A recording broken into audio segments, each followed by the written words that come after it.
శ్రీ గురుభ్యో నమః శ్రీ మహాగణపతే నమః వారఫలాల కార్యక్రమానికి స్వాగతం. ఫిబ్రవరి 4 నుండి 10వ తారీఖు వరకు గోచార రీత్యా చంద్రమానం నడుసరించి ద్వాదశ రాశుల వారికి ఎలా ఉన్నది అనేది గమనిద్దాం. ముఖ్యంగా ఫిబ్రవరి 4 నుంచి 10వ తారీఖు గ్రహస్థితి మనం గమనించినట్లయితే గురువు మేషరాశిలో సంచారం జరుగుతుంది. రాహు వచ్చేటప్పటికి మీనంలో, కేతు వచ్చేటప్పటికి కన్యలో కొనసాగుతున్నాడు. వాటితో పాటు కుజుడు, శుక్రుడు వారం ప్రథమంలో వారి యొక్క సంచారం అనేది మనం గమనించినట్లయితే వారు ధనస్సులో కొనసాగుతున్నారు. మరియు అలాగే కుజ సంచారం అనేది మొదలవబోతుంది. కుజ సంచారం జరిగి ఈ యొక్క వారాల మధ్యలో 9వ తారీఖున వచ్చేటప్పటికి తన యొక్క మార్పు అనేది జరుగుతున్నది అన్నమాట. ఎక్కడికి జరుగుతున్నది అంటే మకరంలోకి జరగబోతున్నది. అలాగే బుధుడు, రవి కలిసి మకరంలో సంచారం చేయబోతున్నాడు. మకర సంక్రమణం జరిగింది ఆల్రెడీ. అలాగే శని మనం గమనించినట్లయితే కుంభంలో కొనసాగుతున్నాడు. ఈ యొక్క గ్రహస్థితి ద్వాదశ రాశుల వారి మీద ఎటువంటి ఫలితాన్ని చూపిస్తుంది అనేది మనం చూద్దాం. ఇప్పుడు మకర రాశి వారికి ఈ యొక్క వారం ఫిబ్రవరి 4 నుండి 10వ తారీఖు వరకు ఎలా ఉండబోతుందని చూద్దాం. మకర రాశి వారికి వచ్చేటప్పటికి జన్మరాశిలోకి కుజుడు ఉచ్చ స్థానంలోకి రాబోతున్నాడు అన్నమాట. తద్వారా ఈ యొక్క రాశి వారికి ఎలా ఉండబోతుంది అనేది చూద్దాం.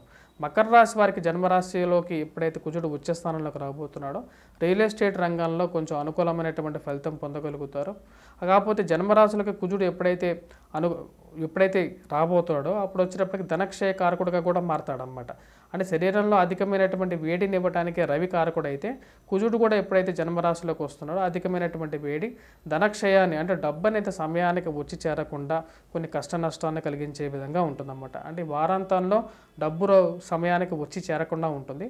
వారం ప్రథమంలో కొంచెం అనుకూలమైనటువంటి ఫలితాలు పొందగలుగుతారు. విద్యార్థులకు అనుకూలమైనటువంటి కాలంగా చెప్పవచ్చు.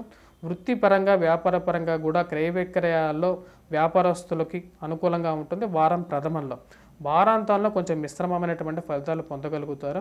అలాగే ఉద్యోగస్తులకు కూడా వారం ప్రథమంలో అనుకూలంగా ఉంటుంది. రియల్ ఎస్టేట్ రంగాల వ్యాపారస్తులకు కూడా వారం ప్రథమంలో అనుకూలించే కాలంగా ఎక్కువగా గోచరిస్తున్నది. ధన సంబంధితమైన వ్యవహారాలు వారం ప్రథమంలో బాగా లాభించే విధంగా ఉంటుంది. వారాంతంలో కొంచెం మిశ్రమమైనటువంటి ఫలితాలు గోచరిస్తున్నాయి.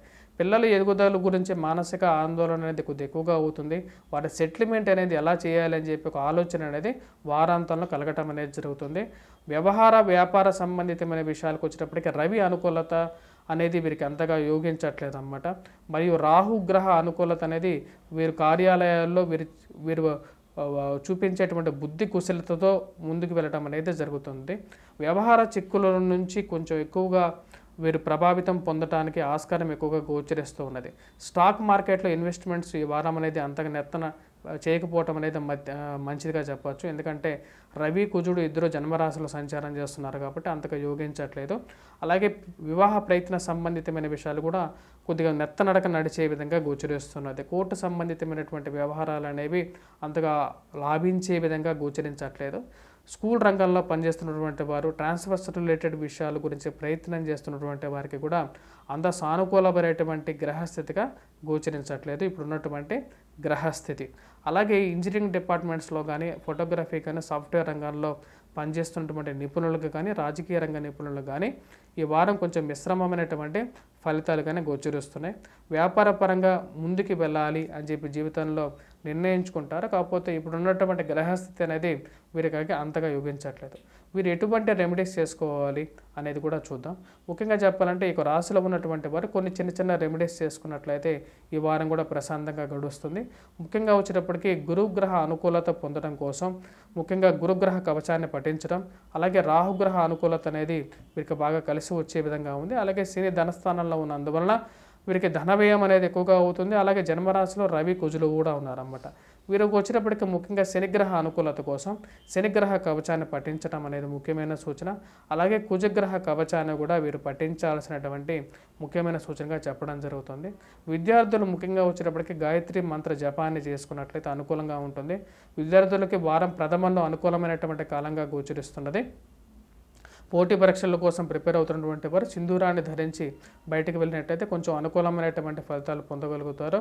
అలాగే ఆదివారం పూట రెడ్ కలర్ డ్రెస్ అనేది వీరికి బాగా యోగించే విధంగా కూడా ఉంటుంది.